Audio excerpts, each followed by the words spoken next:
if I truly have two polar curves where one is closer to the center, or kind of, all right, if I, where's polar paper? I want to show you this real quick somehow. There's polar, oh, I got two of these. Okay. So if I had a situation like I grab something and I get something that looks like this, and I grab something else that looks like this, and I want to find this area here, that's when I'm going to subtract this minus this, because one of them is closer to the pole. It kind of cuts the other dude off from getting all the way. So in rectangular, when do I have to subtract two areas? When I have one function that's being cut off by the other one. It can't like reach the x-axis because it's been cut off. But now my x-axis has been wrapped into that point. So there's a problem somebody was asking me about sometime, I can't remember, but it did not have this issue. You just had to, I think it was one of you guys in the CISL. So at the moment, I didn't realize you were asking me about that problem, but no, you didn't have to subtract two functions for the problem. That was the whole point. Because at one point, one function takes over and the other one stops.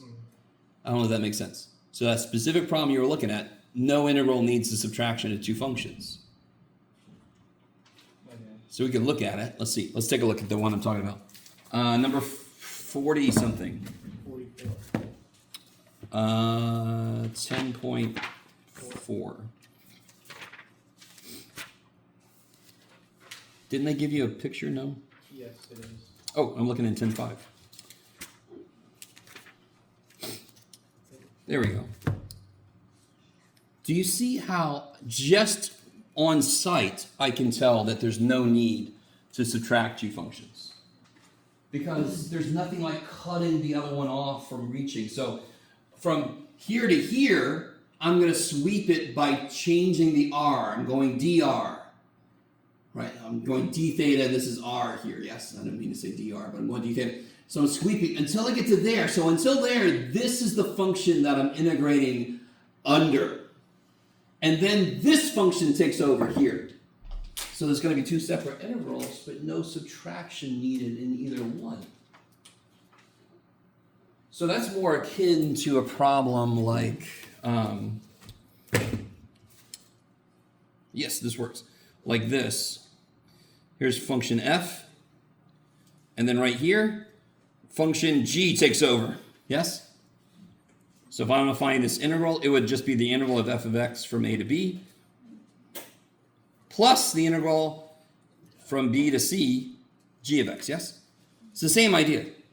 Just one function takes over at one spot. How do I find that spot? Well, I figure out, in polar, I just figure out where those two meet. In xy, it doesn't really work that way. Just somebody has to tell me what b is. I don't know if this helps in general. So in general, when I'm doing polar, this should be exciting. When I'm doing polar curves, I am sweeping the area like this. So when will I have to subtract if another function cuts it off from getting, oh, Jesus Christ, you guys should tell me. You're all just sitting there like, you know, I'm sure what he's showing. I'm just going to, Jeff, do you see what I'm doing? Yes, I see what you're doing, Jeff. Yeah. Can you, all right, sorry. Let me try this again. It's very exciting. So I'm trying to find the integral of this. I'm sweeping through like this. Yes? Yeah. So the only time I'm going to have to subtract two functions is if another function cuts it off from reaching that, which is exactly what I do here. If another function cuts it off from reaching the x-axis, I've got to subtract two functions. Same idea.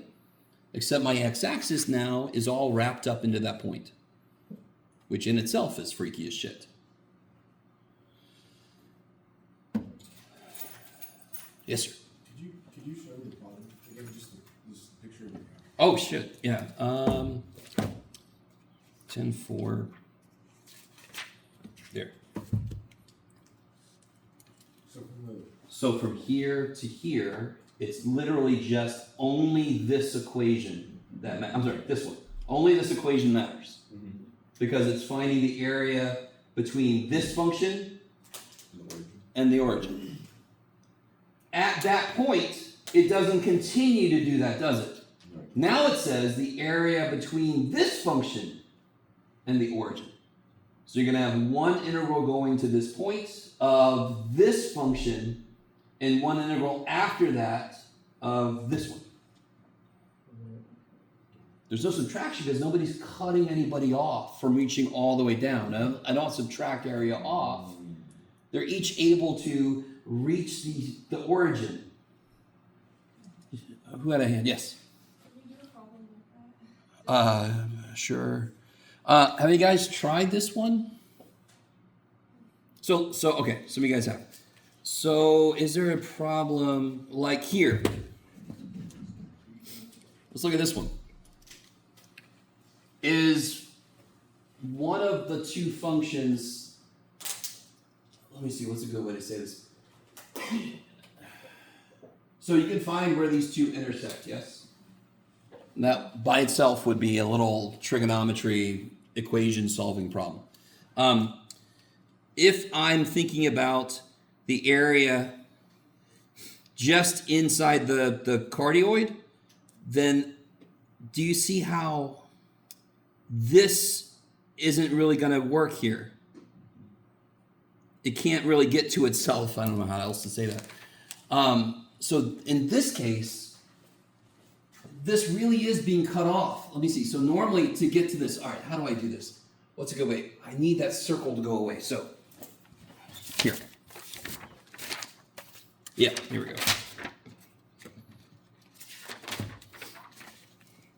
If I just add the cardioid, holy macaronis. Okay, that's not too bad. It's a little bad, but it's okay. It's like an old man chin, so give him a break. If I wanted to do this area, it would be sweeping the area out like this, yes? Do you see how in this one, this is my book, so I can draw on it, that this gets cut off here? So this would involve some subtraction. Yes. Okay. But that's the point. This problem here is nowhere near as difficult as it seems at first because neither one of them is getting in the other one's way. I can start at the origin and I can draw out to the edge of that one. But the minute I get there, now I'm drawing out to the edge of this one. And that's why that one's nowhere near as bad. I don't have to subtract anything. I can just do each integral separately. I don't know if I gave you, I can't remember which problems I assigned. Who knows? I assigned some problems out of here. On the internet, you assigned the one on top of the one you were doing. Oh, this one? That's the one. Yeah. Ooh, nice. We didn't sign that. And just so you guys, I think I've said this before, but when I create the homework, I create the homework and then I go to WebAssign. And WebAssign does not allow me to pick every homework problem. So sometimes I just pick the one that's closest in concept. This one is actually nothing like 44. But this one, do you guys see how this is what I call a cookie cutter problem? This one's almost silly. This one's almost silly. You just have to find the area of this guy minus the area of this guy. And to get the area of this guy, you just need the area of one of these times 4, yes? So this is a cookie cutter problem. I have a sheet of cookie dough. I cut a cookie out. I subtract that area from it. That's exactly what you would do on that one. Yeah. Yes?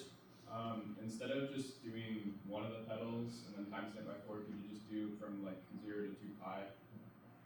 And then take the Of course, yeah. You don't have to multiply by 4. Yeah, totally. There were, remember in 180, there were the ones that were even symmetry, and you could do like 0 to 2 or whatever instead of negative 2 to 2 and just double it. There's nothing against doing negative 2 to 2. You can do that. It's fine. Yeah, same thing here. Okay. You also could do one integral of this guy minus this guy because that's what's happening. I'm not starting here and going to the edge. I'm starting here and going to the edge. So it would be this minus this. So you could make one integral out of it, but if you think about it, that's stupid. It's the same thing, right? The integral of the difference of two functions, I know I'm going back to x, but it's just so I can write it very easily and not show you, is the same thing as the integral, the difference of the two integrals. So it's the same work. It's just like Joey said, it's just a matter of preference. Do you want to integrate all the way around or just integrate a quarter of the way around and quadruple it? Yeah. Yes? In a problem where they intersect, how do we define our limits of integration? Oh, you just find where they intersect. But like I said here, Each other? you've got to be careful about what does that intersection point tell you. On this one, it just told you when one function took over. Is there a good example of this? On, screw it. This one, the intersection tells you the one integral, what would the limits be, and it's going to be a difference of the two. So yes, you want to find the limits will be related to where they intersect. But you have to understand, does it involve the subtraction? Or does it just, on this problem, involve one function taken over at that point? So is it like with previous calculus, we just set them equal to each other? Oh, totally, yeah. Yeah, if you've got two functions that are intersecting somewhere, you just have to find where they meet. Things get more complicated with, for example, parametric sometimes could get more complicated because you might want them to intersect. How do I say this? No, I'm not going to go there. For right now, it's all I need is where do these two functions actually meet? If I had two missiles that were on the trajectory and I saw where the trajectory meets, why might the missiles not actually hit each other? Because it could have gone past by the time this guy intersects his trajectory. So then timing matters then also. Thank God we're not doing that. All I care about is where they actually meet. Are you guys at all with me?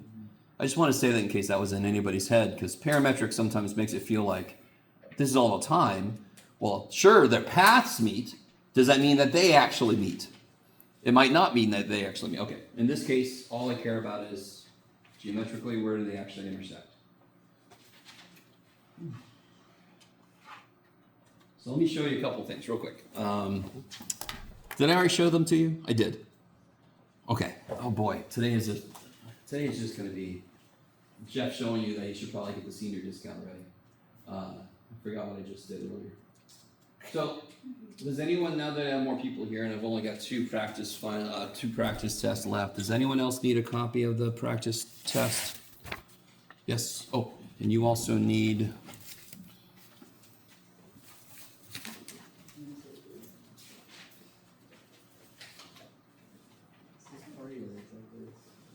Oh, that's what else I wanted to show you. I got something else I want to show you.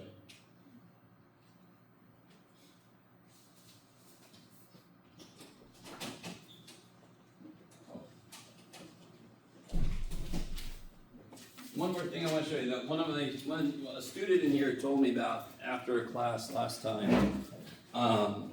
Something really, really cool. See if you guys agree with this. Microphones. Yeah, there you go. And how they pick up sound. So, do you guys see a very interesting word in that title of this? Cardioid. So when you set up, so omnidirectional just means it picks up sound from all around. Most of the microphones you see up on stages, obviously it only wants to pick up sound from the person actually up on the stage. It probably doesn't want to pick up too much sound from the audience, right?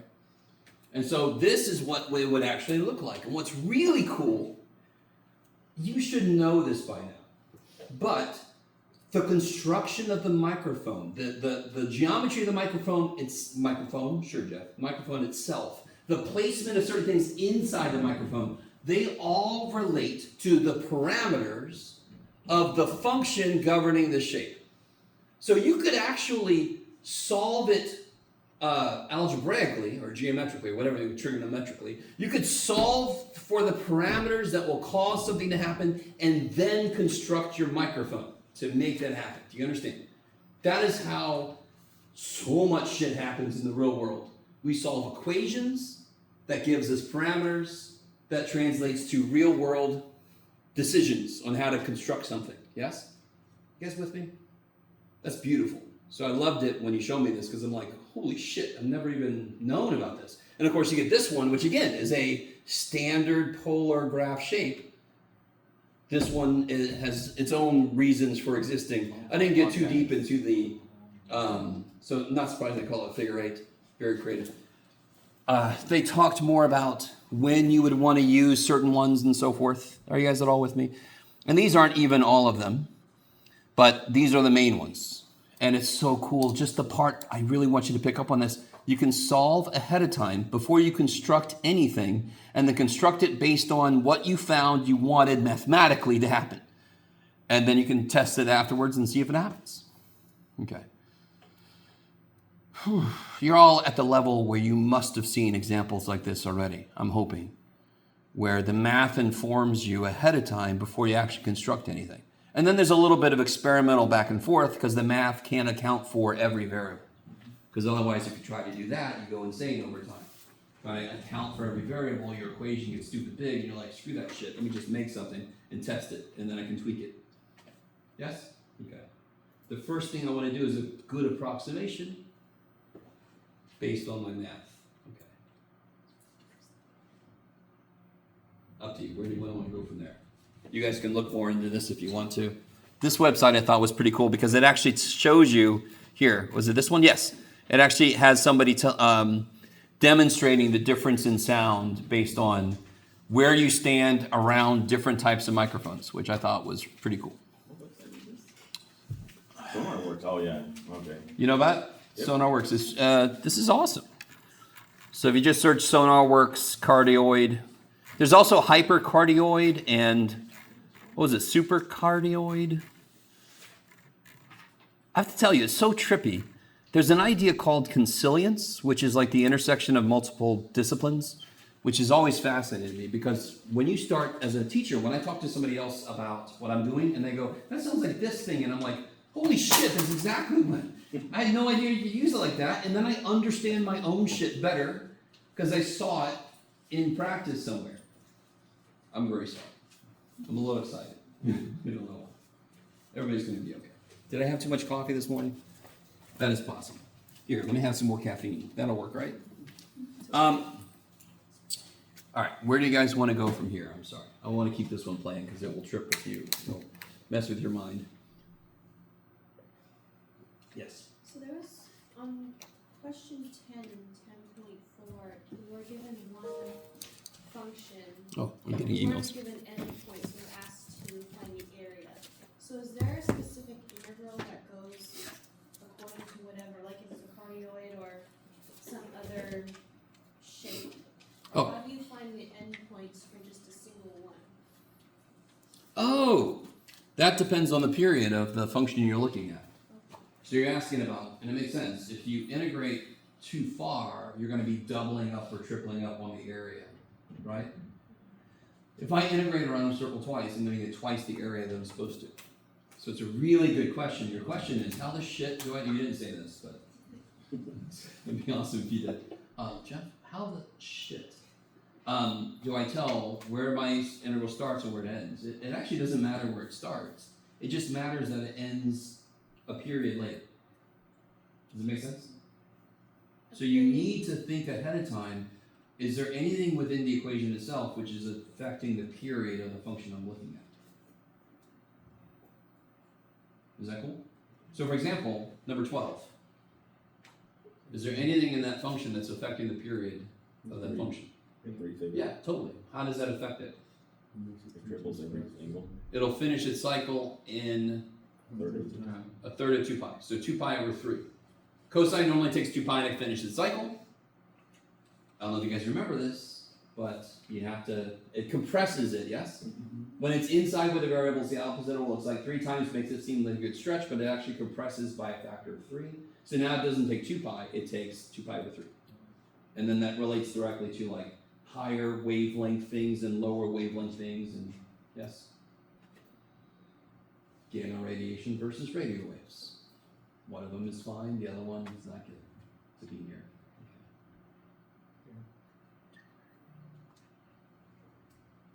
Why is the sky blue? It's related to the wavelength. Yay. Huh?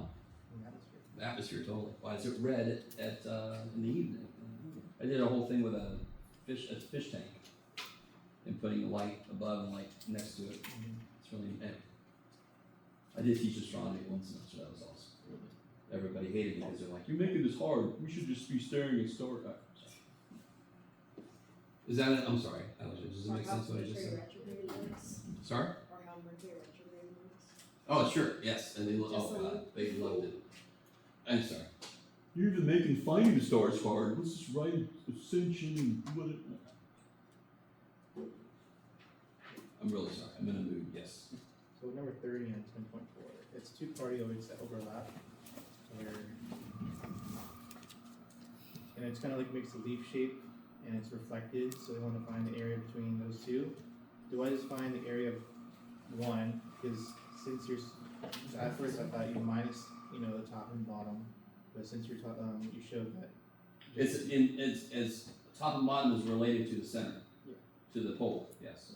So I'm saying since I'm adding now, because I made the mistake of minusing, do I just take that, whatever I get, my first leaf, and I just double it to get the other? Well, and by the way, real quick, I didn't say this, but dear God, you don't have to make a full R theta table. You can graph these in the calculator. You guys with me? Mm-hmm.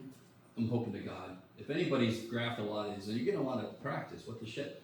But when you graph these, let's see what they look like.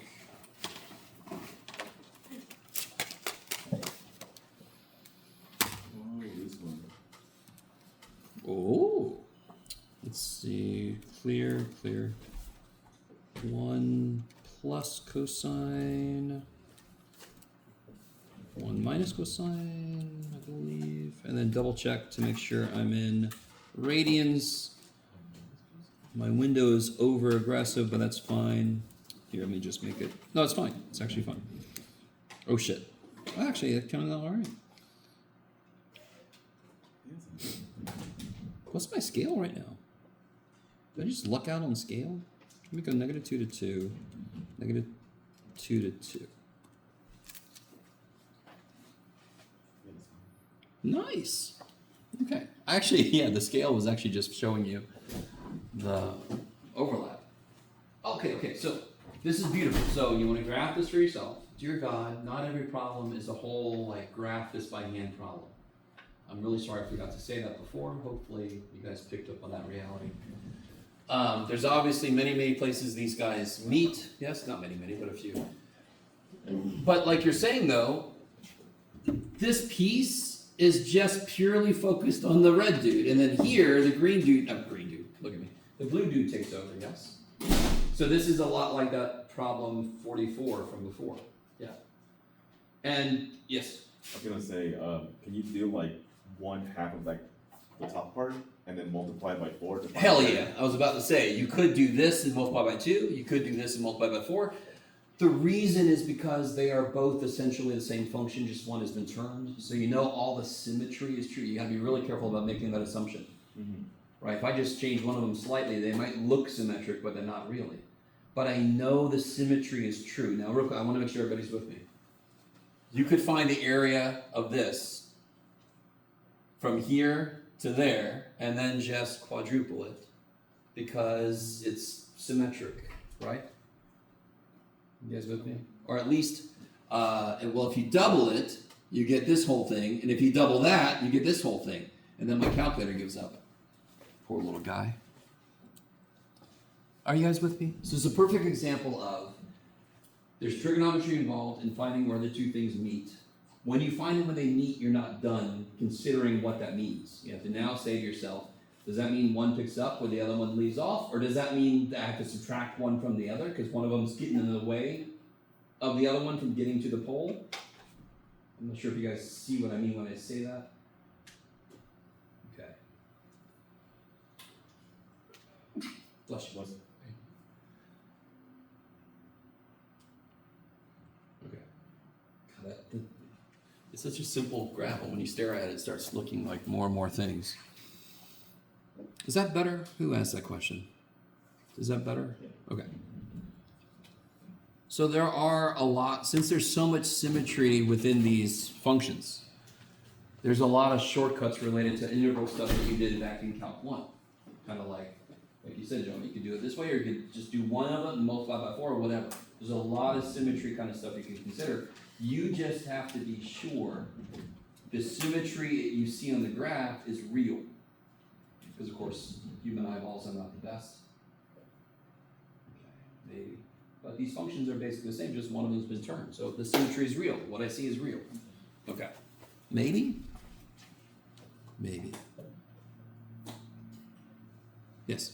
You can't use our calculator to find the intersection points of I mean, you could to verify, but on the test, I'm going to want to see the work.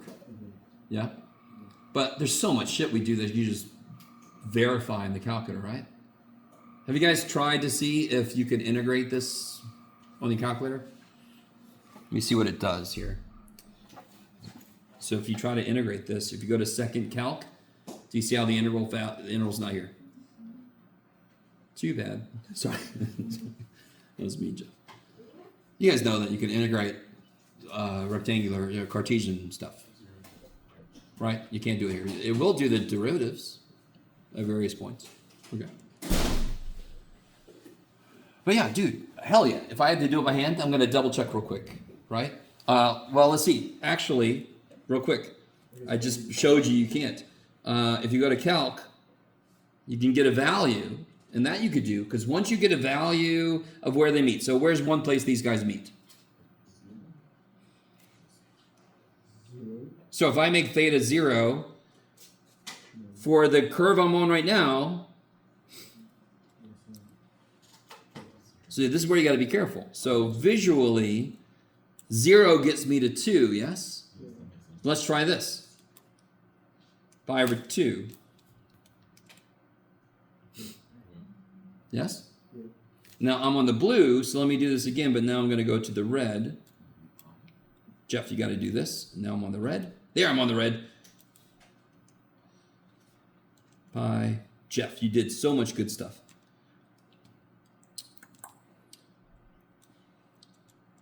Old man with calculator. Okay. I'm on the red, I believe. Pi divided by 2. So then I can double check to make sure that it does. I mean, so I can verify, but you can see where you get in trouble with looking at the graph and assuming what the angle is. Especially if the thing goes through 0, that could be any angle. It's just the R is 0, right? So that's definitely never want to guess when it's going through 0, 0. You have no idea. So that is a way. So you can't make the calculator find the intersection, but you can do the value for each function and make sure it actually comes out to be the same point. That would verify that you found the right intersections, yeah. Okay. Number 25. It's a figure 8, and then a circle. And I want to find the area. You can see that says lies inside the first curve and outside the second curve. All right, let's see what we got. How do I even graph this first curve? Yes, I got to do a positive square root. Where'd it go? 8 cosine 2 theta, and then a negative square root.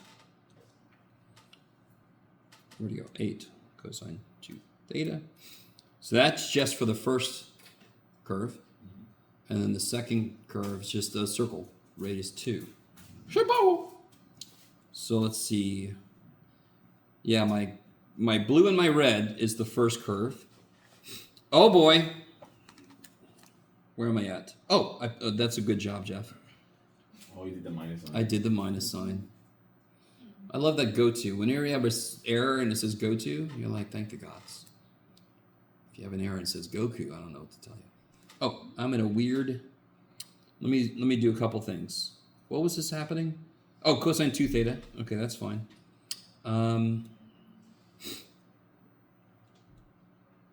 That should be fine. Yeah. Let me step out a little bit. -5 to 5, -5 to 5. Is it not able to handle? That's interesting. It's trying. Yeah, I need to make it even. Oh, geez, Jeff. More careful. Oh boy. Oh boy. All right. What did you change in the calculator? I'll show you in a second.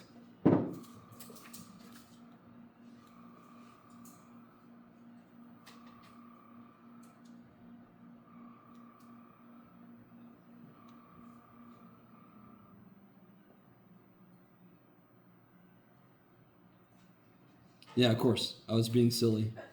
Of course yeah. Okay. Sorry, I'm not even showing you guys what's happening. There's a circle. All right. So I can't resolve the inside. This looks like a little face with big ass glasses.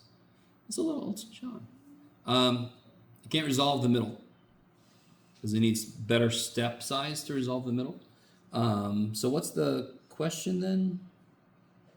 I want you to notice something. The blue and the red lines, they overlapped each other, correct? And of course, I was being silly because why don't I necessarily need this?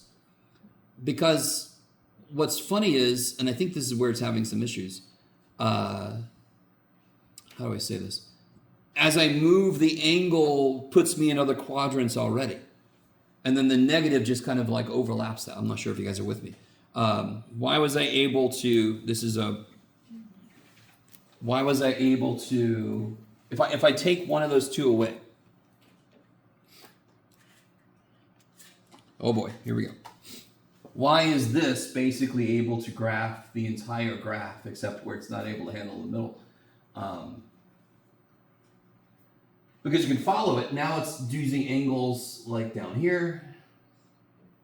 All right, because the angles let it get the whole picture. So in this case, I really didn't need the negative one because the fact that I'm letting theta go all the way around, it's getting the whole picture. So I didn't really need the negative part. That doesn't really matter. So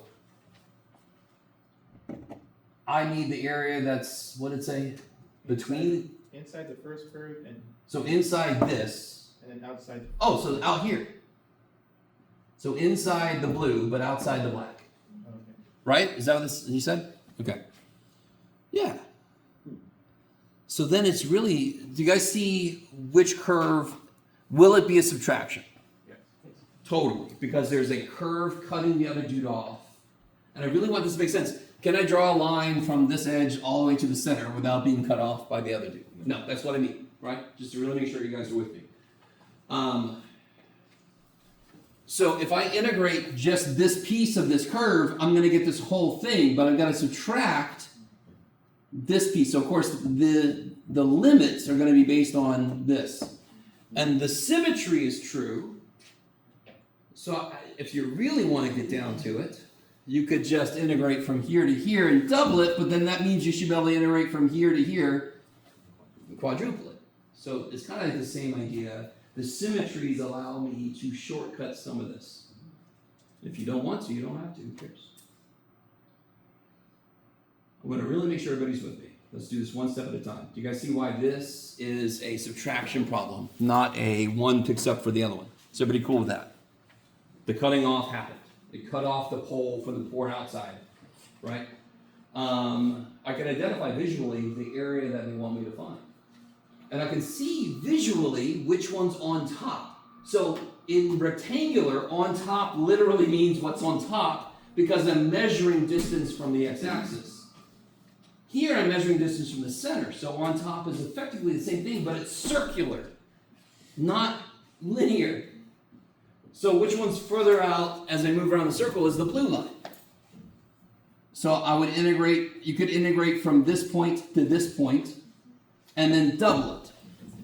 And that would be the area outside the circle that's inside the other one.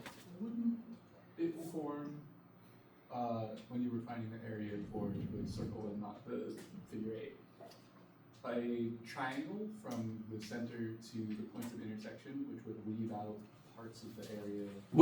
Do it again? Sorry? Can I come up and point? Yes, come on. So if you were finding the area here, then it would make a straight line from the point of intersection to the center, Yes. which would leave out a little bit of this curve. Which is fine. We don't want to count that curve at all because we only want the area that's outside the circle but inside the blue. But we're subtracting this, right? So if we're finding this area that makes a triangle, then we wouldn't subtract that little piece. So we wouldn't find just this area. We would find the outside area and this little sliver up here that's not cut off.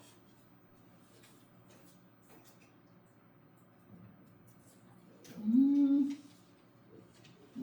So, Okay. no. I understand what you're trying to say, I think. So if I integrate just the blue, where's my pen? There it is. I go all the way around, yes. If I integrate, so right here, I wish I could, let me see if I can recopy this here. All right. Shouldn't be too hard, Jeff.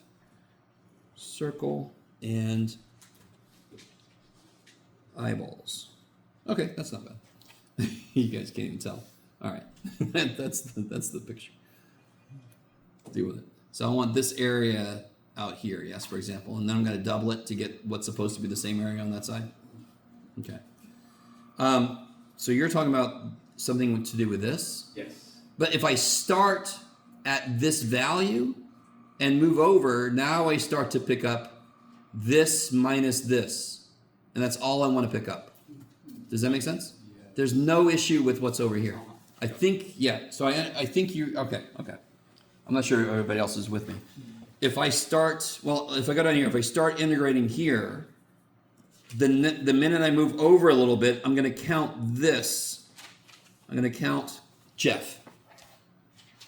I was like, why can't I see what I'm doing? I'm going to count, let's see if that actually helps. This here, yes? So I want to take this, so if I go out a little further, I want to take this minus this. So I want to take this area here minus this area here, and that would just leave me with that area there. So if I find the limits, that's all I have to worry about, the intersections. Now, well, okay, we'll see if we should give that a try. Does that make sense? Who asked that question? Does it make sense? Both of you guys, okay. And inside it would just be the opposite. You just do the circle minus the inside. Oh, this is another part to the question? Yeah, so it's outside and then the inside. Oh, okay. Which one was it again? This one. That lies inside the first and outside the second. And did they like do it again somewhere else? Inside the first curve, but outside the second curve. That's all I see here. Did it say somewhere else the same function? So the first curve, we'll find the inside of the first curve. Inside this curve, but outside this curve. So that would just be this. Oh, okay. And then, double it to get the other side. Okay. That's all you gotta find. Yeah. I thought it was just outside and inside. No, it's the area that does both of what it's saying. So the area that we're curious about has to be inside the first and at the same time outside the second. Okay. So it's like some weird Venn diagram kind of thing. Okay.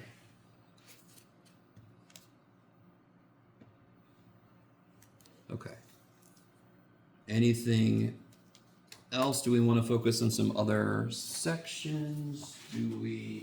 Are we all really cool with understanding that I could throw almost any trig identity I want to at you? Not cool, I guess that's the wrong word. But do we understand that? Yes. Sure. Okay.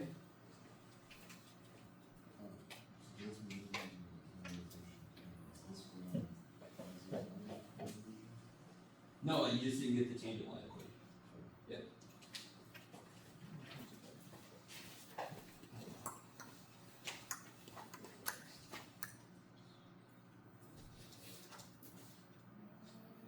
Now the funny thing is, this makes sense to me. I thought most of the questions would probably be from the section. The section is the trickiest. We don't really work much with polar curves, and all of a sudden I'm expecting you to be able to integrate them. And you're like, excuse me. So I don't know if any of you guys, unfortunately, maybe, I'm pretty sure most of you guys talk about polar coordinates before this class. But it is possible some of us didn't, right? Especially if part of our journey was through the pandemic with related courses. It's a standard part of our pre-calc course here, but I know a lot of you guys have taken courses at who knows where. So hopefully nobody's trying to learn polar by itself on top of integration. But does it make more sense? One thing I did not remember to do for you when we were discussing polar curves before is to draw some of these out as to what we're talking about. I think the book, yeah, here we go. This is exactly how it sweeps out area. So the pole acts like the entire x-axis. Because normally you would start at the x-axis and draw up, yes? So now it's the pole and I draw out. And you can see what would be rectangles in XY now become these little sectors. Because they all come to a single point at the end, yes? If I unwrap this, then it would be a rectangle there. Pole's the origin. Pole's the origin, yeah, sorry, yeah. So I think the North Pole is the origin of the longitudinal lines, yes?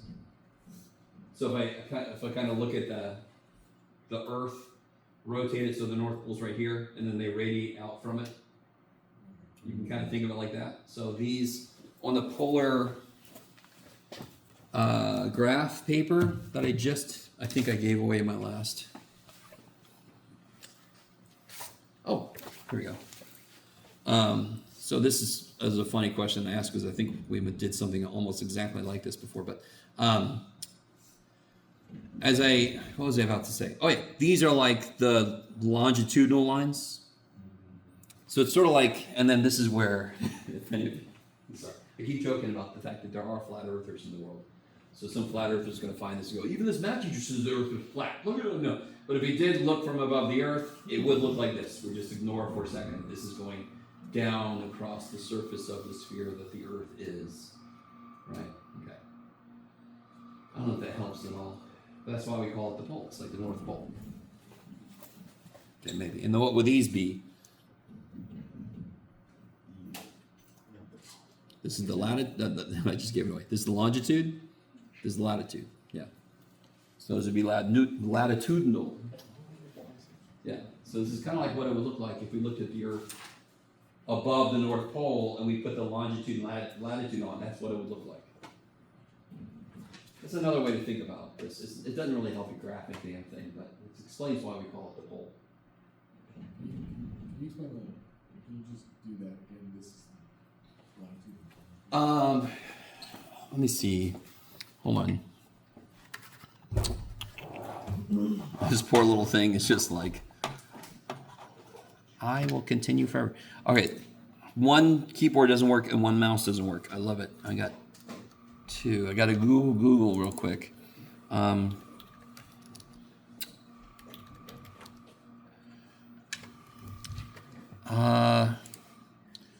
not really going to do what I want it to, but no.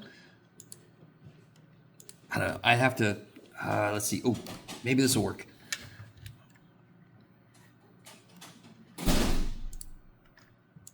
Shoot. It's not going to work. I'm not going to be able to find this. But what I really would want to find is like a globe you can turn that had the latitude and longitude on it. So if I look, does this have, yeah, this has latitude, longitude. Oh, look at it spinning. All right. So this is longitude, this is latitude. It doesn't have enough of them, but these go all the way up to the North Pole. That's where they originate. And these go around the whole Earth. So if I was looking from above the globe, these go like this. And as they get closer to the pole, they get smaller. And these go like that. Is that better? Okay. If I had realized, it would have been good to know this ahead of time. To find, I'm sure there's somewhere a globe you can turn, so you're looking right down at the North Pole, and then you can see this happening. That'd be really cool. Okay. Again, you don't have to understand what I'm just saying to really understand polar coordinates, but it is another way to look at what these are.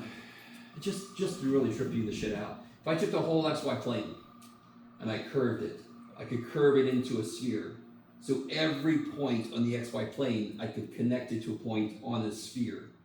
And there would be a little hole that represents the 0, 0 point. So that's basically what I'm doing, just in reverse. I'm kind of like laying the sphere flat. Yeah. Which again, make the conspiracy theories happen. Yes? Do you have an answer key for the practice tool? No, should I have made one? Yes, I do. It's right here. This is the one I was showing. Yeah. Do you want me to give this to you now? I could do that. Okay.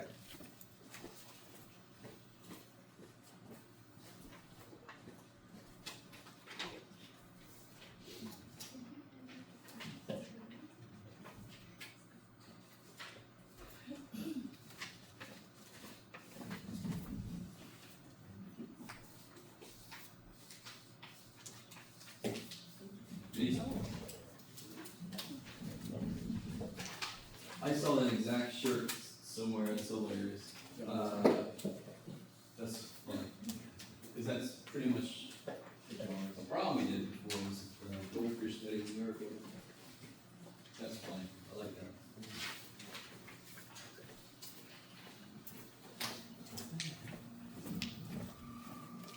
Now, if you're going into, how many of you guys are going into Calc 3? Anybody? Ooh, nice. Calc 3 is going to take the polar and parametric we did and just extend it into 3 dimensions. And you can extend polar coordinates into 3 dimensions in a few different ways. And then you can just start from scratch in 3 dimensions and define a couple of angles. Anyway, you'll see. There's rectangular, there's cylindrical coordinates, spherical coordinates. Oh my God. The example integral I gave you on the practice test, it is pretty much, I could give you one. If I gave you a problem that required a subtraction of 2 areas, I would give you the graph already. So like in the homework where that one problem, I gave you the graph already constructed. Yes? But I'm not going to give you a horribly complicated polar graph integral because we didn't really spend a ton of time on little details. Yes? There are other details that should, like today we saw a few details that showed up because people had specific questions from specific problems. So at most, I would make you graph something maybe, and there would be another graph on here already. So like if there's another graph on here already, and then I said, now find the area, sort of like the one you just said, the area outside of this but inside of this one. You could very easily get the intersections based on your work you did, right? You could verify it algebraically if you wanted to, yes. All the tests where you give us what arm data equal. No. The conversion formulas? Yeah, those you gotta know. And those you should know already. All of them are just the same shit. What is the basic definition of cosine theta? The absolute most basic mathematical definition. Not like a definition of words, but a definition of, in terms of an equation. What does cosine theta equal? X over r. So of course, x equals r cosine theta. I mean, that is not a damn new thing at all, right? This is something you've known since you first talked about cosine. And the way I teach this, by the way, is I draw right triangles, like a 5, 12, 13, a 3, 4, 5, and I have people go up, and I say, make all the ratios of the size that you can. And eventually they all get 6. And then I say, how many functions do you think we're going to create related to what you just said? 6. Right? And then cosine, we just call it the x to r ratio because we had to give it a name. And we chose to give it a freaking name like cos in sin, which was dumb, but oh well, that's what we chose. Okay. So this is all old shit. X is our sine, y is our sine theta, x squared plus y squared equals r squared. This is all shit we know. Tangent theta by definition is y over x. We know that. So yes, you have to memorize it, but it should be stuff you already have memorized. Unless you're one of those poor students who somehow made it to Calc 2 and never took trig. But you should have picked up enough by this point. Yes, okay. And of course, that's what the state wants you to do, is to learn all of pre-calc while you take calculus. That's what they would like us to do. Because that only makes sense.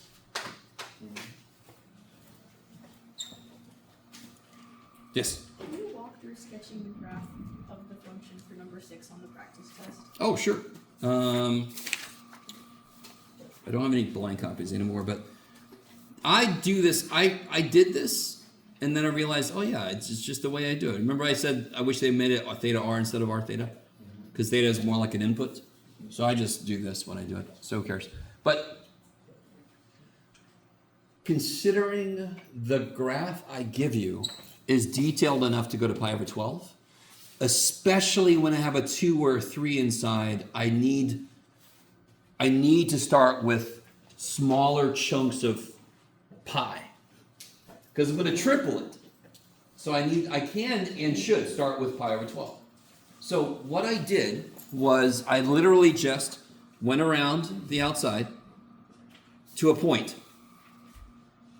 And then I realized the freaking pattern. It's just going to be the same. So it built, and then it shrank.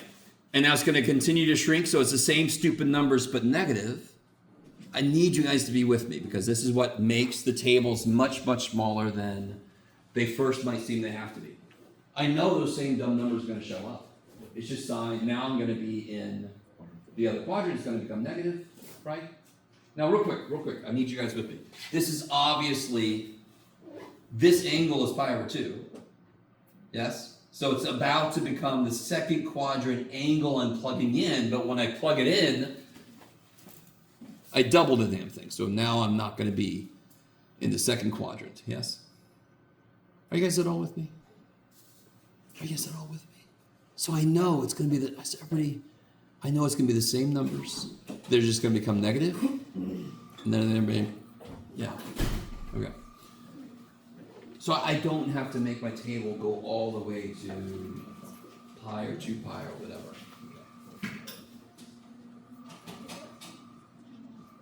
Can you repeat what happens when you have another number? Like theta in this case, like what that does to the graph again? Well, this thing? Yeah. Oh, well here, let's do this.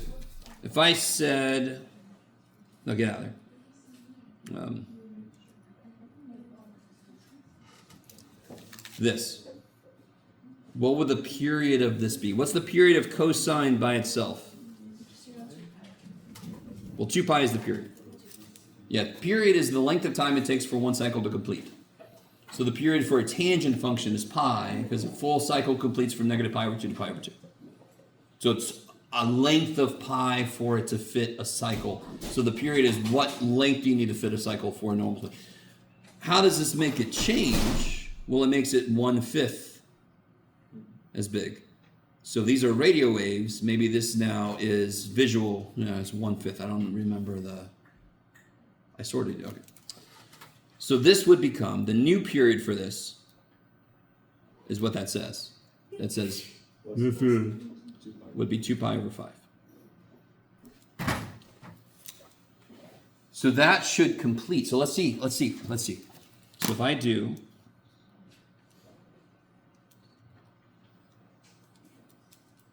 4 cosine 5 theta, but I only go to, Jeff, you could do it, 2 pi over 5.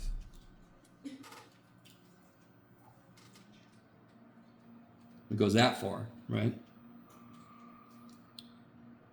But that's because the original one, let's see, if I just do this and I go to 2 pi, oh boy, my step size is still crazy small.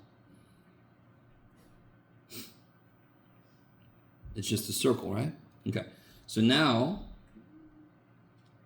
oh shit, it's gonna repeat. So what's funny about this is, how do I say this? This from 0 to 2 pi, so at 0 it's maximum, at pi over 2 it's minimum.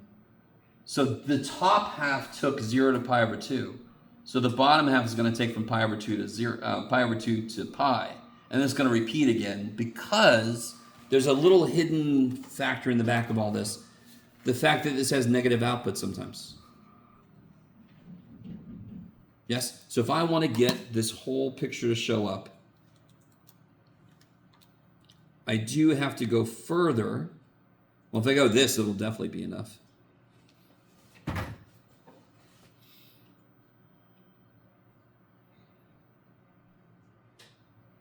Come here. Is it still going? See how it's still going? So now it's starting to retrace itself. Yeah. Okay, now it's finished. Okay. But in general, for trig functions, the number in front of the theta will either compress it or stretch it. It'll stretch it if it's less than 1, compress it if it's more than 1.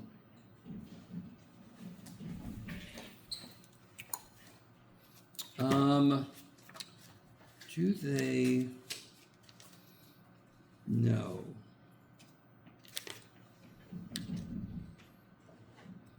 I'm not going to be too. I'm not concerned about this. For example, do you see what kind of problem this is? I mean, this is just a Bezier problem because each piece of this is easy to do, and then you just put it all together, and that's not a very interesting problem to me.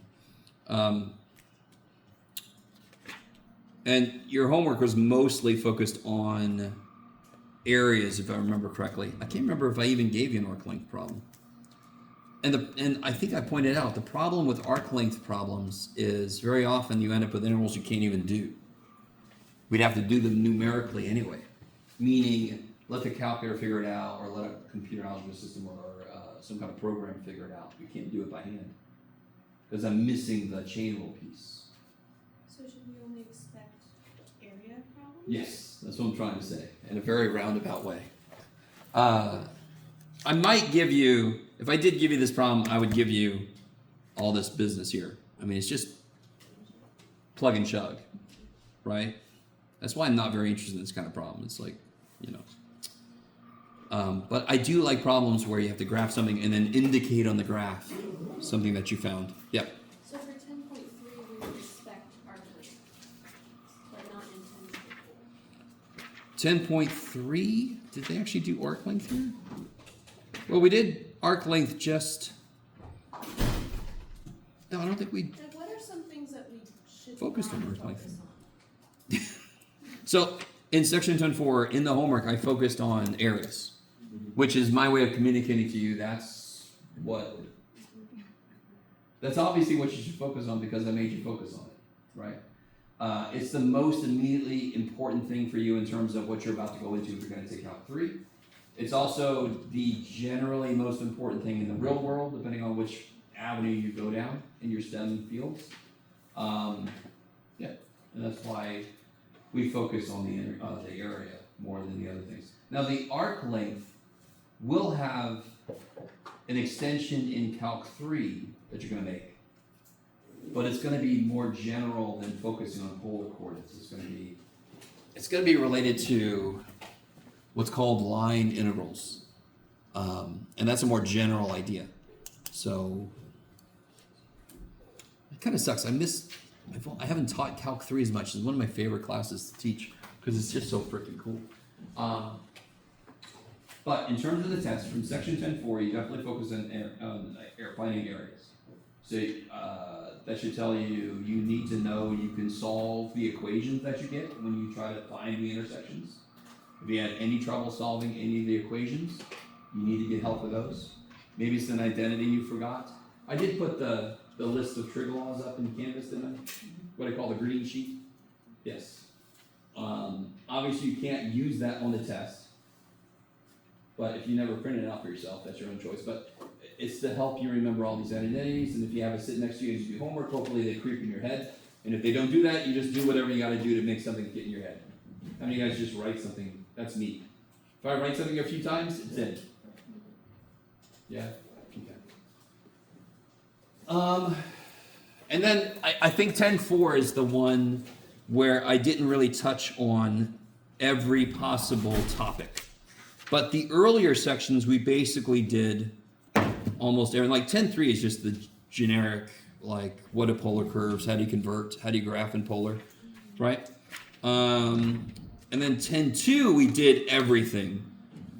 I do believe I gave an arc length problem, if I remember correctly.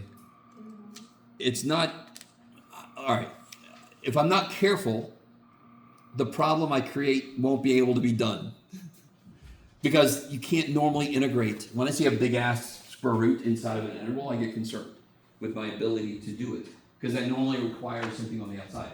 So I need to construct x and y so that this inside simplifies and the square root goes away. And I'm pretty sure like one of the examples they did, yeah, this example's dumb. Because if I just make them both sine and cosine, then it goes away. It's amazing. But there are other things you can do here to make this simplifiable. Otherwise, we can't do it. Unless I make you do like Taylor series. By the way, considering that you can find second derivatives of parametric, can you find third derivatives? Can you find fourth derivatives? Can you find the nth derivative? Could you construct a Taylor series parametrically? Yes. Am I going to make you do that? No. Bonus, I could do whatever shit I want to. Yeah, so I could ask a bonus question about that, but that would take a little bit of time. Because how hard it is to find a second derivative of a parametric? Do you remember what that takes? Remember that's a little bit big? Yes? Can you imagine a third derivative and what that would take?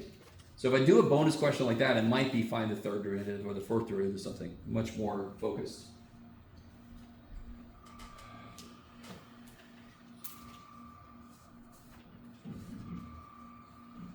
Okay, anything else we want to focus on? So this test is going to be a little weird because if you really think about it, there's not a lot on it. Two of the sections in chapter 10 are just the basics, right? The basics of conversions for polar, the basics of graphing and a parametric, and eliminating the parameter. What do you need sometimes to eliminate the parameter?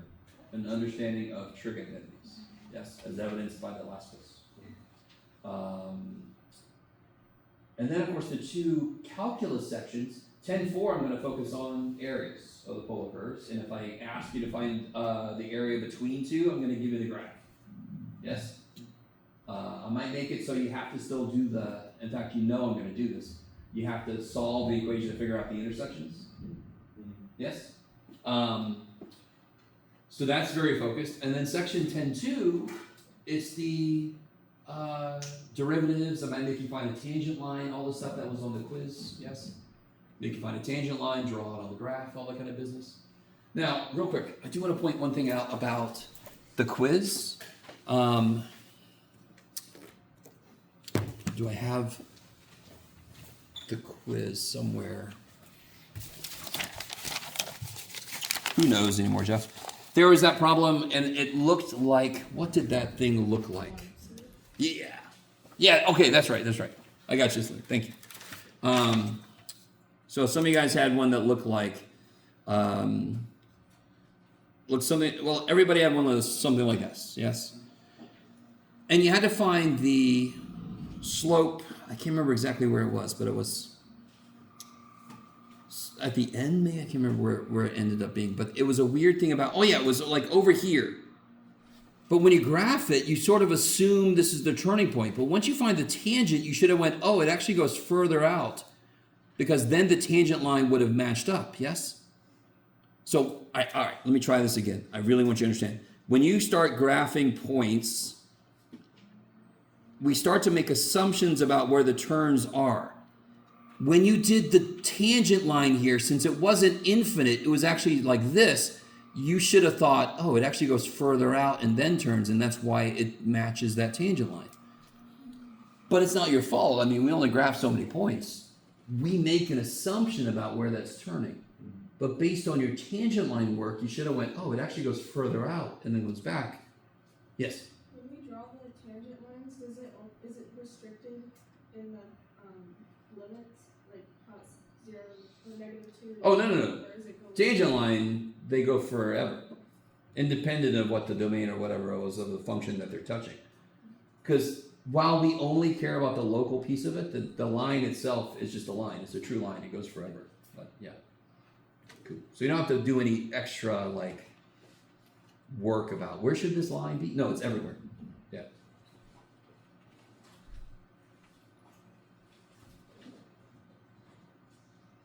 Yes. So 10.3, the very first problem is question 2.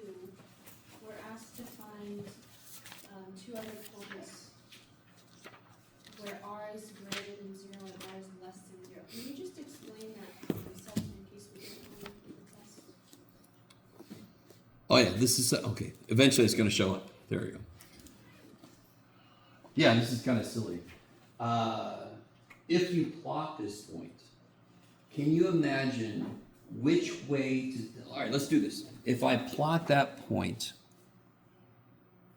somewhere, I've got polar paper. I know I do.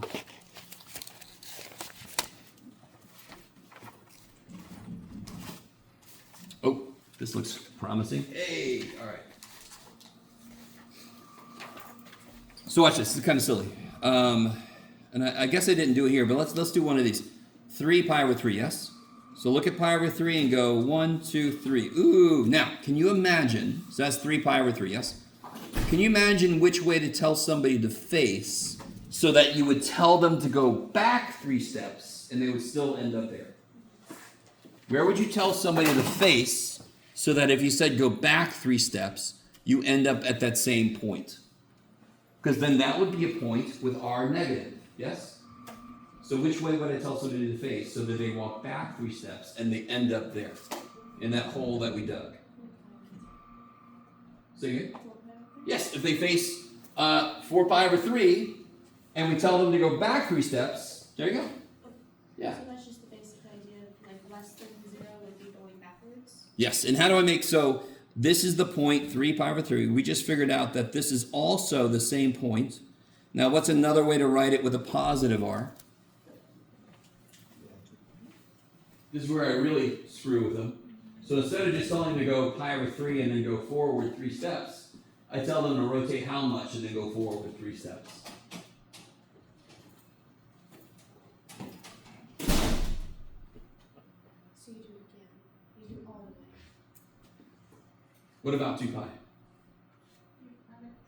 You add it to pi over 3. 2 pi is 6 pi over 3, which plus pi over 3 is 7 pi over 3. So if I need you to understand, how many different ways is there to write this dumb point? Infinite.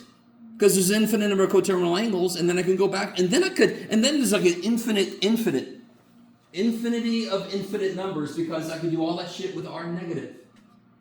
Which now opens the door to be facing the 4 pi over 3 instead. Does that make any sense? So everything you know about trig still holds.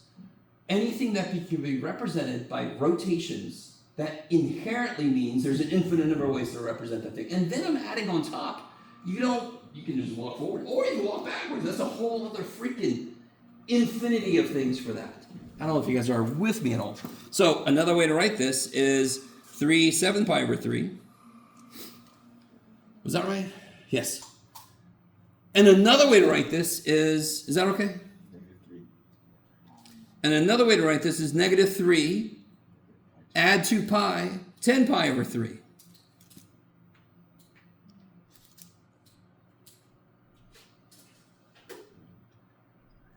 No? If I face 4 pi over 3, and then I rotate by 2 pi, where am I facing? Where am I facing? If I face 4 pi over 3, and then I do a full rotation, where am I facing now? 4 pi over 3, yes? Well, what is that? 4 pi over 3 plus 2 pi is 4 pi over 3 plus 6 pi over 3 is 10 pi over 3. Now, if I told that person to walk back 3 steps, would they still go to the same point? Yes! Can I do that again? Yes, I can just add 2 pi to that or subtract 2 pi forever. Do you guys understand this silly? I'm saying it like this because it's a really silly thing. Of course, you can find as many damn points with r positive, r negative as you want to.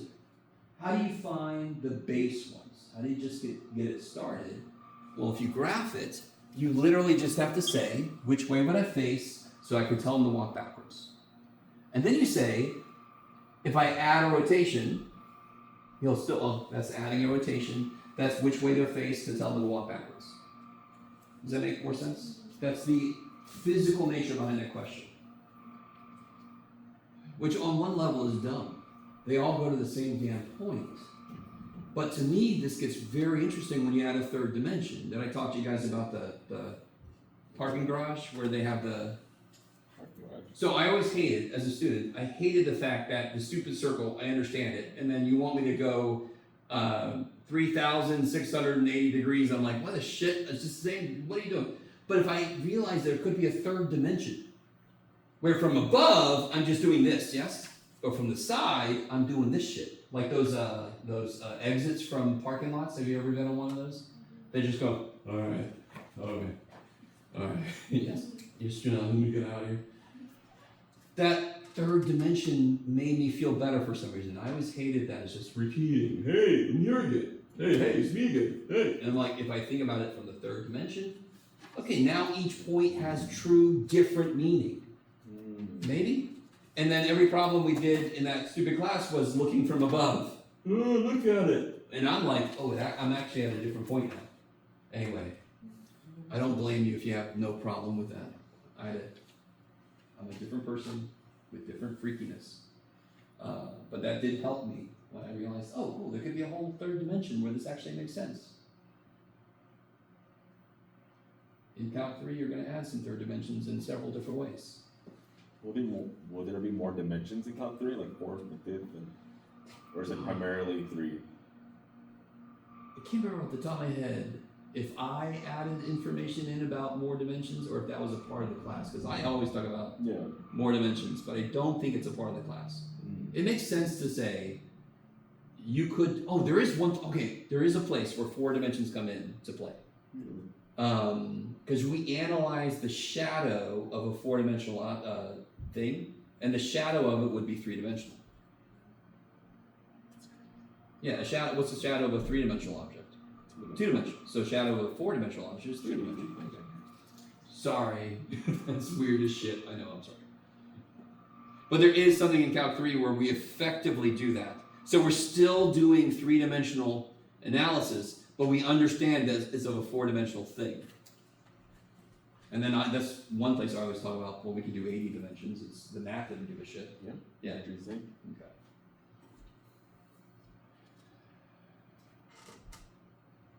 Y'all know we live in a world with more than 3 dimensions, yes? And not just time. Alright, I'm sorry. I'm not gonna go that far. Anything else from the practice test, homework? Anything else you want to focus on? Do you guys remember the process for finding the second derivative in parametric, for example? Does anyone want to talk about that again or no? Yes, okay. How do I find the first derivative of a parametric function? Parametrically defined function. So if I have x equals f of t, y equals g of t, how do I find dy dx? So it's dy dt, dx dt. So I just wrote this just to say they're the functions of t, yes? Okay. How do I find the second derivative? Well, it's this, which we realize is this, which I need you to really get this. I don't know if I made it this clear, but do you see how we just added an over dt? And we're allowed to do that shit because I'm allowed to divide top and bottom of any fraction by anything I want to except 0. And is dt ever 0? Technically, yes, but realistically, no. If it was, then I wouldn't even do the problem because then somehow it's not changing. Yes? That'd be like x equals 1, y equals 2. Why would I ask questions about derivatives of a point that never moves? All right, I'm sorry I said all that. dt, for any problem worth doing, is not 0. So I'm allowed to divide top and bottom of a fraction by any number I want to except 0. So what am I going to do here? Same dumb thing. So let me make this a little more, let me do this. Do you see how that's the same stupid thing? And then all I'm going to do, literally, is just that. Same thing I did up here. I'm just going to do the same thing down there. So that will already have calculated, yes? And this one that is the true heart of what you would expect to happen. I've got to take the derivative of what I got for dy dx. I've got to take its derivative again. The part that's weird is the dx dt on the bottom, and that's because I've got to take into account it's dependent on what he's doing over time too. Is that okay? Yes? Can you work one? Just so I can. Sure. Here, you guys give me the functions, what you want. Give me an x function. Don't say t. T plus 1. Yes. 3t squared minus t to the third power? Fourth power. Is that from the something? All right, what's your y? Oh, is it from the practice test? Oh, from the quiz. Oh, yeah. Lily's like, let me get some correction stuff. No, let's do something similar. I don't blame you. That was a good try. Huh? 4t cubed minus t, and let's say y is 3t squared plus t cubed. So what is dy dx?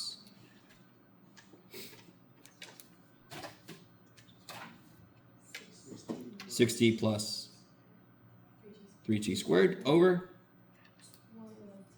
12t squared minus 1. Okay, so now we know dx dt is this, yes?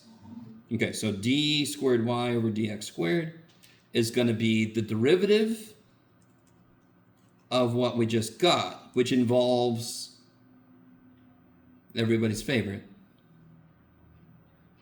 Washington. Over the thing that we already know. So I already know the bottom is just, oh God, the king of not enough room. So I already know the bottom of this is just 12t squared minus 1, yes? And then the top is going to be quotient rule with this business. Are you guys, so it's the same thing for you, Lily, just with those specific functions. I mean, so now it's almost busy work, and I almost don't care. So this would be 6 plus 6t times the bottom minus 24t times the top. And then you just got to distribute, get your like terms together. I really don't care now. Is that okay? So very often, second derivatives are going to involve quotient rules because the first derivative almost always makes a ratio, yes? Okay. You're only taking the derivative of the top, and not taking the bottom of 12t squared minus 1. Careful. What is 12t squared minus 1? What does that represent? dx dt. So that is a derivative I did already. So that's why I'm not... So the bottom is dx dt. The top is the derivative of this whole thing. Yes? The derivative with respect to t of this. And that's why that was quotient rule. Yeah. So it feels very weird because the first derivative, dy dx, is like the top and the bottom separate. But now I've created that, and the second derivative has got to be of that. And that's why it's almost always a quotient rule when you do second derivative for parametric. You guys are already know? And then I could ask you stuff like, where might there be inflection points? How would you figure out where there might be inflection points? Set the top equal to 0, that's one place. Where else might there be inflection points? Where's undefined? Where the bottom is 0, yeah.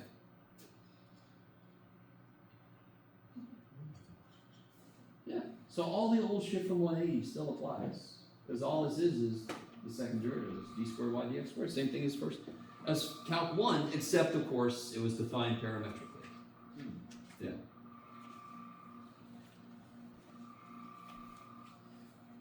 So I could make a problem like that. That is something I could very easily do. I'm going to make a problem. Okay, sorry. Okay.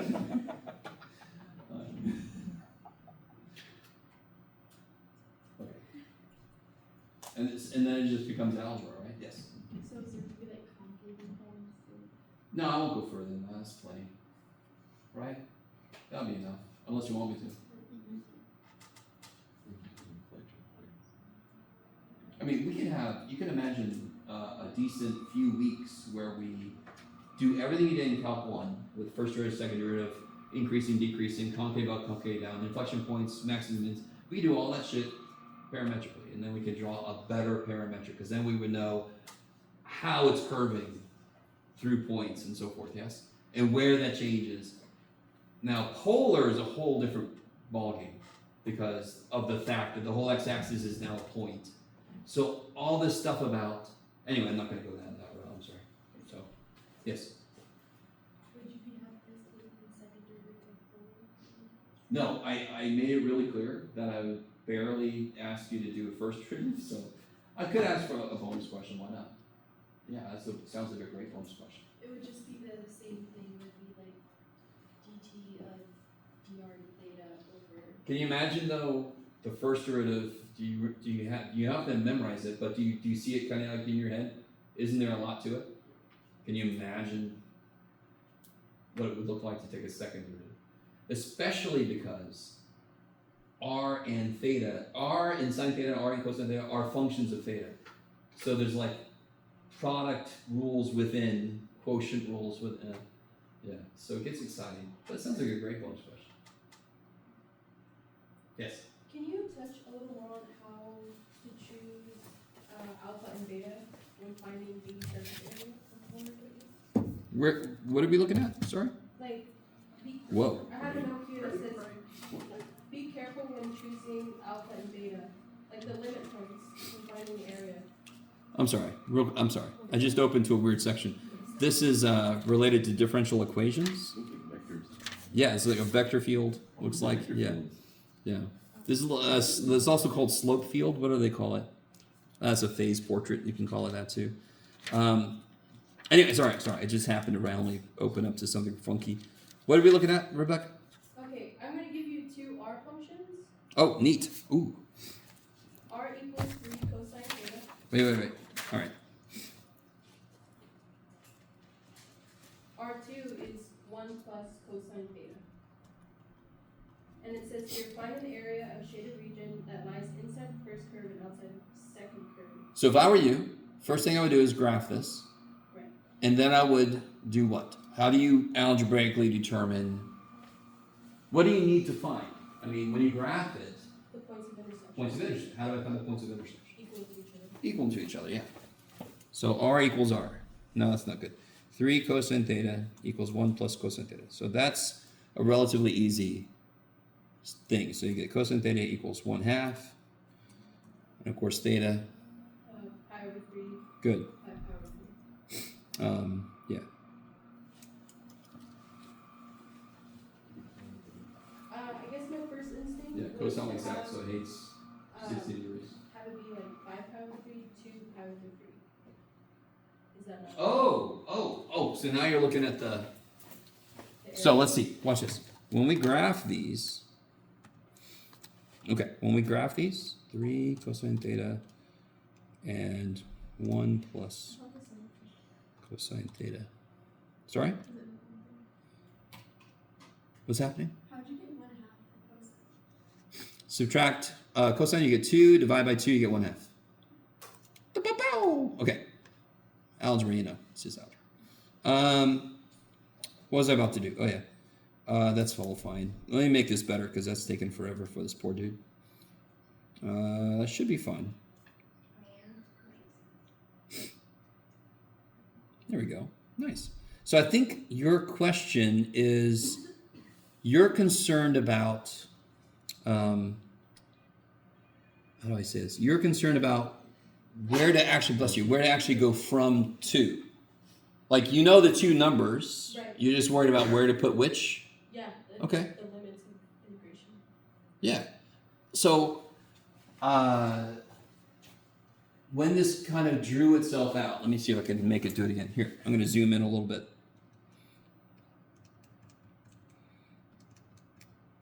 Okay. So it goes like this, and then it goes, you could do it like this, right? So it hit that intersection first, and then hit that intersection second. Okay. Yes? Yes. So that's how you can kind of like, because normally what we do, and there's other ways to do this, but we kind of we trace R along different angles, but we do the angles from 0 to whatever. So as R gets traced, it literally hits this first, and then it hits this second. Is that what you're worried about? I guess so. Oh, I see. Maybe I understand. Because I have here that it doesn't equal, because you know one of the integration laws where if you put it to negative integration sign and then you switch the limits, Sure. that doesn't cover the area that we need. So this would be, what's the outside function here? Because it's asking, where was this again? Oh, you just gave this to me. Once the area, oh, no. Oh, I see. I was assuming it was like the earlier ones. This one's the area between the two curves. Yes. Okay. And where is that up here? See, I was thinking about this. Because I was stuck on the other one about the area outside. The outer area on the right. So this would just be this area, yes? No, outside. Because it says the shaded region that lies inside the first. Okay, it does say that. Okay, and inside outside the first curve, Yeah. which was this one, and outside. Okay, so it is this. Okay. I just had them turn around. Okay. Stop. So now you do want to go. Now I see what your concern is. Yeah. You do want to go from here to there. Yeah. Okay. So if I integrate starting here, then the next place I go is here, for example, yes? And if I do blue minus red, that will just pick up this much. Now you're worried if I started here and went there, I would actually do this, and then I would do red minus blue to get that outer one. That's what you're concerned about? Basically, yeah. Okay. Do you see how to tell now?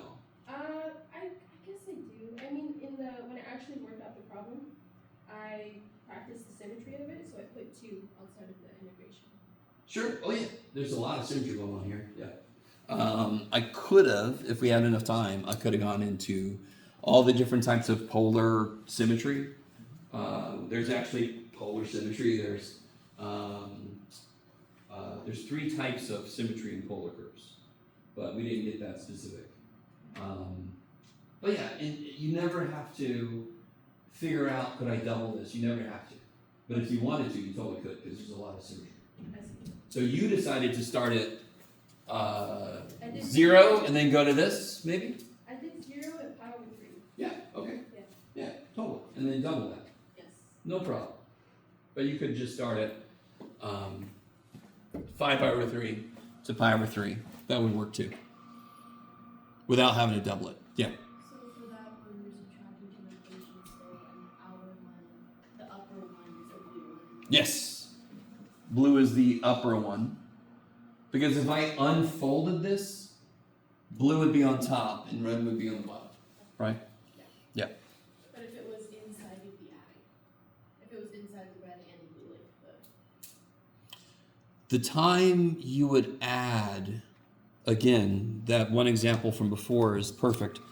The time you would add is when they're not really cutting into somebody else's area. I gotta figure out how to say this a different way, but this was a perfect one, and now I've drawn all over the damn thing, but at this point, so if I wanted to find the area of this whole bulb, I would just integrate from 0 to pi over 2, looks like, whatever that would be, right? And that would be, but if I just stop integrating this bulb here, if I just stop integrating him right there, and start integrating this circle there, I do just end up getting this. So that's why that's one integral plus another one, because neither one of them cut the other one off from the pole.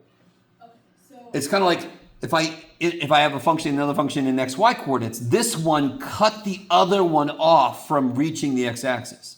That's why I subtract. In this case, they didn't do that. Neither one cut the other one off, just another function turned on when the other function turned off. Oh, that's blurry as shit. okay, so for the one that you just did on your calculator, There we where go. adding would never apply because it goes on. Yeah, that one cuts each other off. The one that was in the calculator. Poor little dude. Yeah. Okay, I see. So Yeah. If I look at the blue, he's being cut off. I can't draw a line from this to the center without hitting that wall. oh, I mean like on the inside of the red curve and blue curve, like Like in here? Yeah, Oh, in here. would that be? Now that's a more interesting question because from here to here, it would just be the red. And then from, now that would be a much more interesting question, to be honest, because then at this point, what happens? Yeah.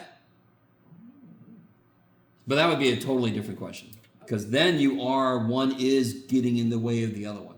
So that's not addition. In the original problem, no, because this little moon here, Yeah.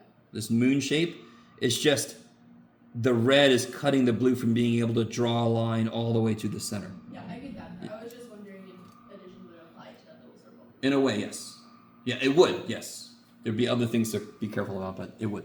Yeah. Yes. How would you set up an integral for that? For which part? For the actual problem or? Huh? Actual problem. So like we said, we would go from, we got the 2 already, where it meets here. So we would go from, so one thing you could do is from 5 pi over 3 to pi over 3. What was the blue one? The blue one was the circle minus the red one was the other dude. Become a thing. Minus 1 plus cosine thing. Oh, wait. This would be 1/2 r squared. Yeah. Before I forget. Yes. Yes. Well, what's the area of a sector? So what's an area element of a sector? And so the integral would be 1/2. This would be a function of theta. So that function of theta is this guy for the one and this guy for the other one. So this is the difference of 2 sector areas. Yeah. Okay. Yes. So r squared would be the difference between those two. Do it again, sorry. So r squared would be the difference between those two. This is 1 r squared for the blue curve, and this is the r squared for the red curve. Yeah. I'm trying to think who was. If you did cylindrical shells and all that kind of stuff, this kind of feels like some of the stuff you had to do there with the weirder. Like the area, take the area between these two functions and then rotate it, and that leads to weird shit because you got pi r squared for disks. And that's why this is very similar, because pi r squared was the fundamental idea behind that. So whenever I set up an integral, whatever r was, I had to square it. Same thing here, right? And the funny thing is, what if the angle is 2 pi? What does that mean? If I go 2 pi around a circle, where do I end up? Back at the beginning, yes? And what do I get when I plug a 2 pi in here? Half of 2 pi is pi r squared. Holy shit, it's the area of a circle. So 1/2 r squared theta is just the more general area if I don't go all the way around, if I stop somewhere. Yeah. Yes? That's in radians, right? Solve them. Always radians you want to be in, yes. Guten Morgen. Yes. How do you knew which one was on top, which function was on top? Oh yeah. Real quick. How do you know which this is going to be dumb for a second? So I apologize. All right, just pretend like that's. So this is f of x, which this is g of x. Why is f on top? And my little cucumber? What is this? Gourd? Squash? There you go. Why is f on top? That's a silly question, right? But what's a slightly technical way to answer that question? Don't just say, because f is on top.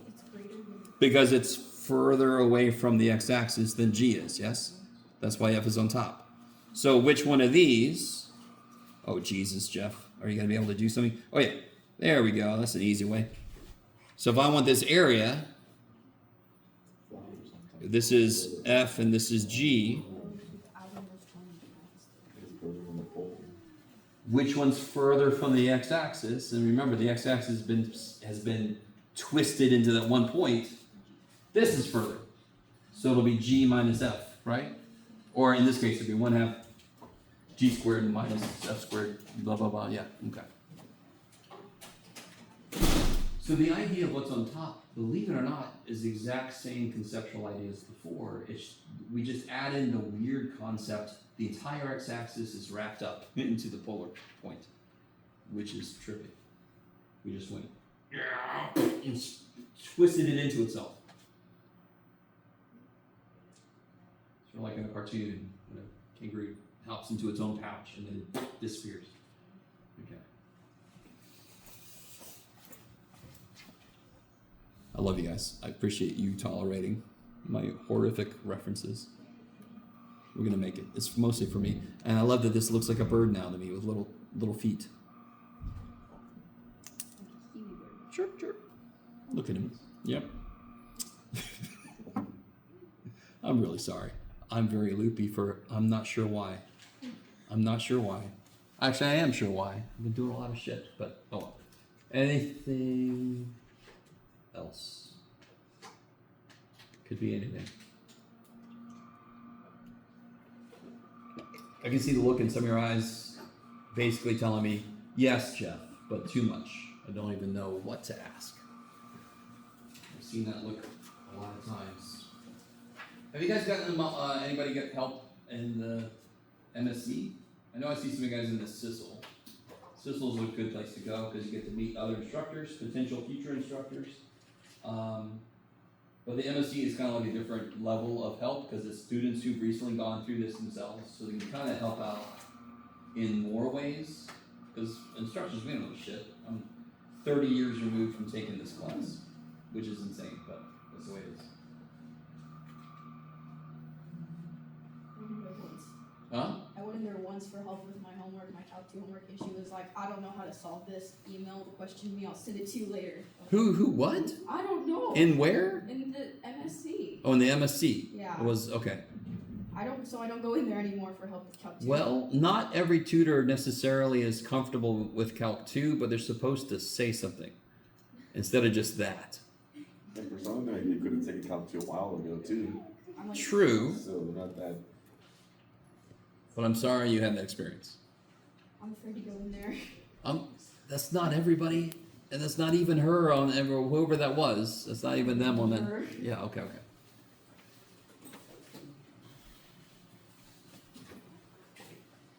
But try the CISL. You've been to CISL. I'm haven't you? there like all the time Yeah, there you go. when I'm here. Yes. How similar is the practice exam to the actual exam? I guess we'll find out. That's a very teacher answer. This one is a little more the same than normal because it almost has to be. There's just only so many ways to make you work with some of these concepts because we didn't really get very deep into them. So some of the earlier stuff, I could ask you a question that seems like it came out of nowhere.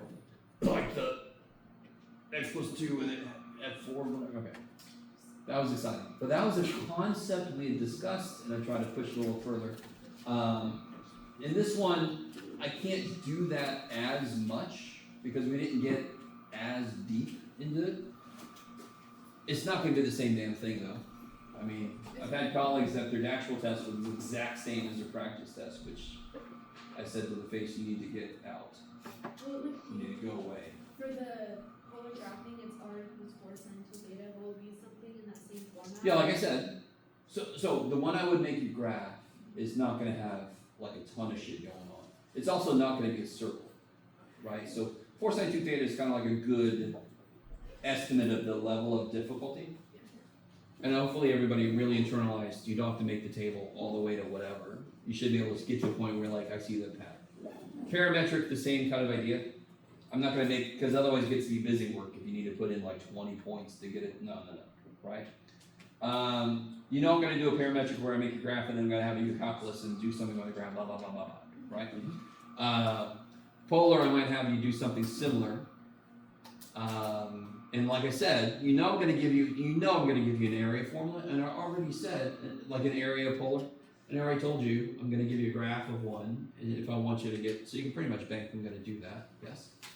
The area problem on the practice test was actually pretty straightforward. I would say this is one case where, and it's only going to be a little more difficult because I'm going to give you one where you got to subtract 2 things, right? Yeah, okay. This one is the last test before the final. I don't want to. All right. I'm not going to make it trippy. I'm not going to make it trippy on purpose. I might accidentally. I don't know. Whenever I say that, I get in trouble later because but it can't go in as many directions as I could with some of the other stuff that we got deeper into. Yeah, I don't know if that really. It's a very teacher answer. Maybe. No, it's good. Okay. I appreciate it. Thank you.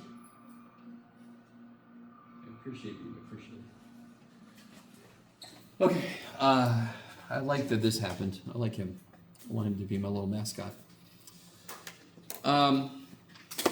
Okay, so if you want to, you can look deeper into the cardioid microphone business. I'm actually really curious about, sound work. If you're a sound tech, sound engineer, whatever, you get so much math and that is plenty. And very often people don't even realize what's really behind what they're doing, but they're like, I've seen that graph before. Anyway, all right, listen. Yes.